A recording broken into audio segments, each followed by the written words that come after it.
नमस्कार प्रधानमंत्री जी। प्रधानमंत्री जी, पहले तो मेरा सौभाग्य है कि आप जी की कृपा से विकसित भारत 2047 के कैंपेन से जुड़ के मुझे आपके साथ मन की बात करने का मौका मिल रहा है। मेरे काफ़ी सारे सुझाव हैं जो कि मैं इस कैंपेन के थ्रू आप तक पहुंचाना चाहूँगा। मुझे लगता है प्रधानमंत्री जी कि सबसे ज़्यादा ज़रूरी कोई क्षेत्र है जिसमें हमें काम करना चाहिए, वो है एजुकेशन का क्षेत्र। चाहे समाज में अराजकता फैल रही हो, चाहे नफरत, चाहे ईर्ष्या, चाहे गुस्सा, चाहे परेशानी, चाहे वायलेंस, कोई भी बुरी चीज़ फैल रही है, उसका रीज़न मुझे लगता है इग्नोरेंस है। यानी कि ज्ञान होने के बावजूद भी ज्ञान को नज़रअंदाज करना। इनोसेंस एक अलग चीज़ है, लेकिन मुझे लगता है ये जो इग्नोरेंस है, जो ज्ञान के होने के बावजूद भी अज्ञानता फैलाई जा रही है, उस वजह से हो रहा है।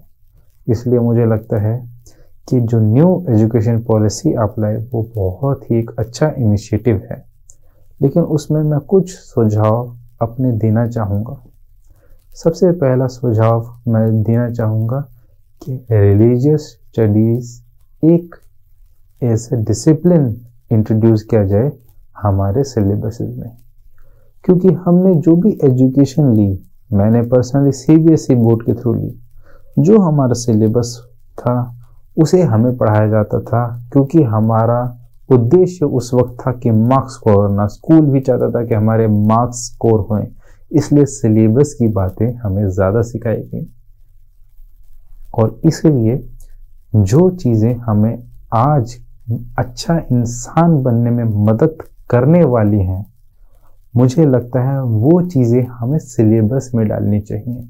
कबीरदास जी ने भी कहा है, पोथी पढ़ पढ़ जगमुआ, पंडित भया न कोई, ढाई आखिर प्रेम का, पढ़े सो पंडित होए। हो सकता है कैलकुलस की पढ़ाई, हो सकता है ट्रिग्नोमेट्री की पढ़ाई, शेक्सपियर के वो 4-5 प्लेस मेरी जिंदगी में कोई इफेक्ट ना डालें, लेकिन अगर हम हिंदुस्तान जैसे देश में रहते हैं तो यहाँ के जो मूल चीज़ें हैं, जैसे कि एक रिलीजन ऐसी चीज़ है जिसकी समझ मुझे लगता है हर एक इंसान को होनी चाहिए और हर एक विद्यार्थी को इसे एज अ सब्जेक्ट पढ़ाया जाना चाहिए। मुझे प्रधानमंत्री जी लगता है ये जो धर्म के नाम पे लड़ाइयाँ हो रही हैं वो इग्नोरेंस की वजह से हो रही हैं। वो इस वजह से नहीं हो रही हैं कि ज्ञान नहीं है, वो इस वजह से हो रही हैं कि ज्ञान होने के बावजूद भी गलत ज्ञान दिया जा रहा है। और इसलिए प्रधानमंत्री जी मुझे लगता है रिलीजियस स्टडीज़ एक सब्जेक्ट होना चाहिए हमारे एजुकेशन में। हमारे सीबीएसई बोर्ड हो गया, आईसीएसई बोर्ड हो गया, मुझे लगता है ये एक subject as a subject introduce करा जाना चाहिए हमारी एजुकेशन में। मैं भी रिलीजियस स्टडीज़ पढ़ना चाहता था, बट किसी कारणवश मैं इसको अपनी मास्टर्स में नहीं डाल पाया, क्योंकि ये बहुत ही कम जगह पे होता है।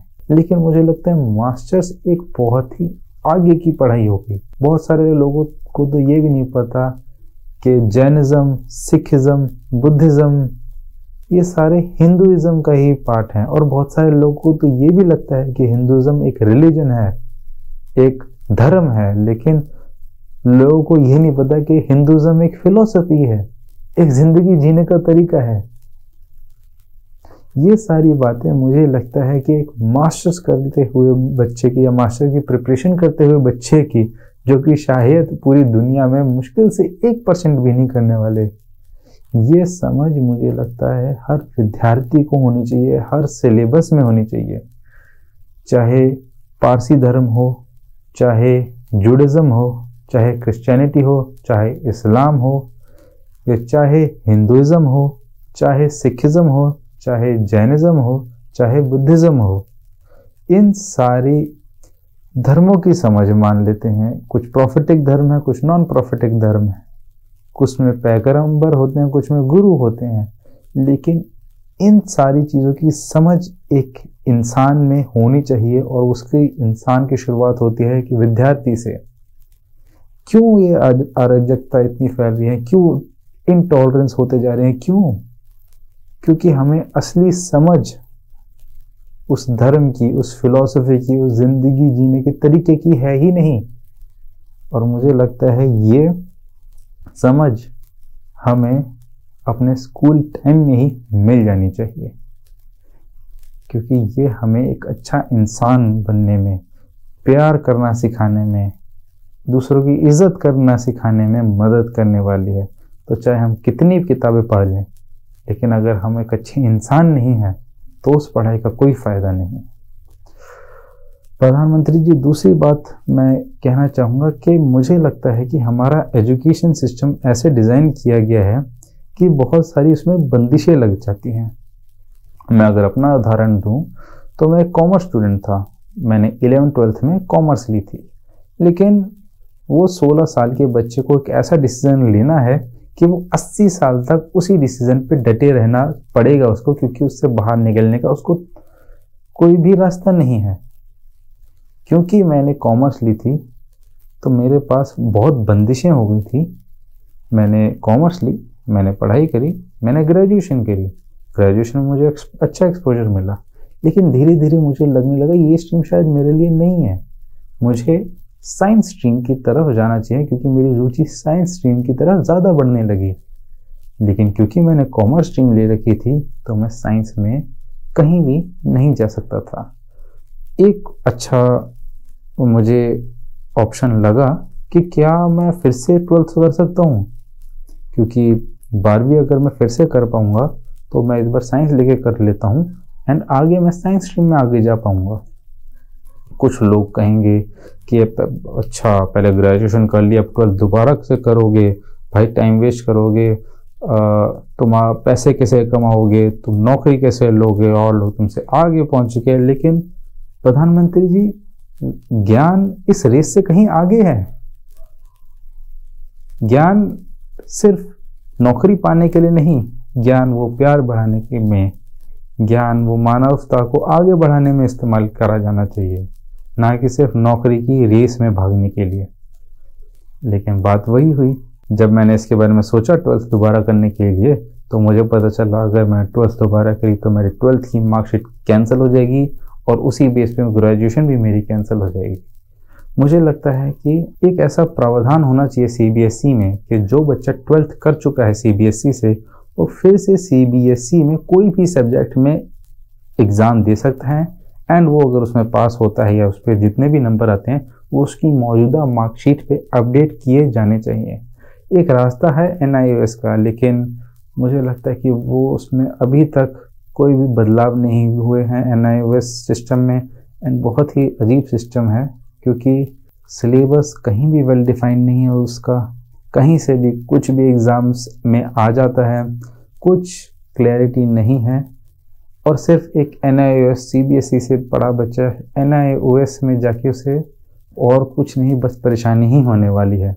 तो मुझे लगता है प्रधानमंत्री जी कि इसका कोई प्रावधान सीबीएसई में भी होना चाहिए, क्योंकि क्या पता कल को हो सकता है वो बच्चा ऐसी ऐसी खोज करता, अगर वो दूसरी स्ट्रीम ले लेता, वो साइंस स्ट्रीम ले लेता, हो सकता है वो कॉमर्स स्ट्रीम में पढ़ना चाहता तो कॉमर्स स्ट्रीम ले लेता, वो ऐसी ऐसी डिस्कवरीज करता है, ऐसी ऐसी इन्वेंशंस करता है, ऐसी ऐसी खोज करता। लेकिन क्योंकि ऐसा कोई प्रावधान नहीं है सीबीएसई में, वो शायद नहीं कर पाए। और क्या पता वो और 100 बच्चों को आगे पढ़ाता, जो कि और 1000 लोगों को पढ़ाते, जो हमारे देश को आगे ले जाने में मदद करते हैं। लेकिन क्योंकि ऐसा कोई प्रावधान नहीं है सीबीएसई में, तो वो उसे आगे नहीं पढ़ पाया और उसका दायरा वहीं छोटा रह गया। मुझे लगता है प्रधानमंत्री जी के ज्ञान का जरिया दायरा बढ़ाना है, दायरा को छोटा करना नहीं। तीसरा सुझाव मैं देना चाहूँगा प्रधानमंत्री जी कि मैं क्लिनिकल साइकोलॉजी का मास्टर्स इन क्लिनिकल साइकोलॉजी का स्टूडेंट हूँ, एंड मुझे लगता है कि क्लिनिकल साइकोलॉजी या काउंसलिंग साइकोलॉजी भी एक बहुत ही ज़रूरी हिस्सा है।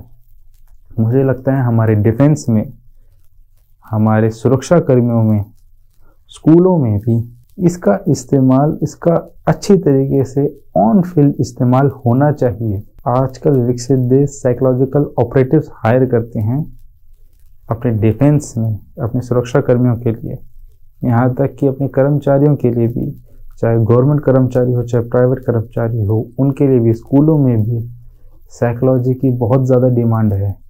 हालांकि मैं कहूँगा कि जो साइकोलॉजी हमें पढ़ाई जाती है वो बहुत ज़्यादा वेस्टर्न साइकोलॉजी है। हमें ऐसी साइकोलॉजी की ज़रूरत है, ऐसे मनोविज्ञान की ज़रूरत है जो हम भारतीयों के लिए एप्लीकेबल हो, और इसकी भी मुझे लगता है प्रधानमंत्री जी बहुत ज़्यादा ज़रूरत है हमारे इस देश में। उम्मीद है प्रधानमंत्री जी मेरे सुझाव आपको अच्छे लगे होंगे एंड इस पे आप ज़रूर ध्यान देंगे। नमस्कार।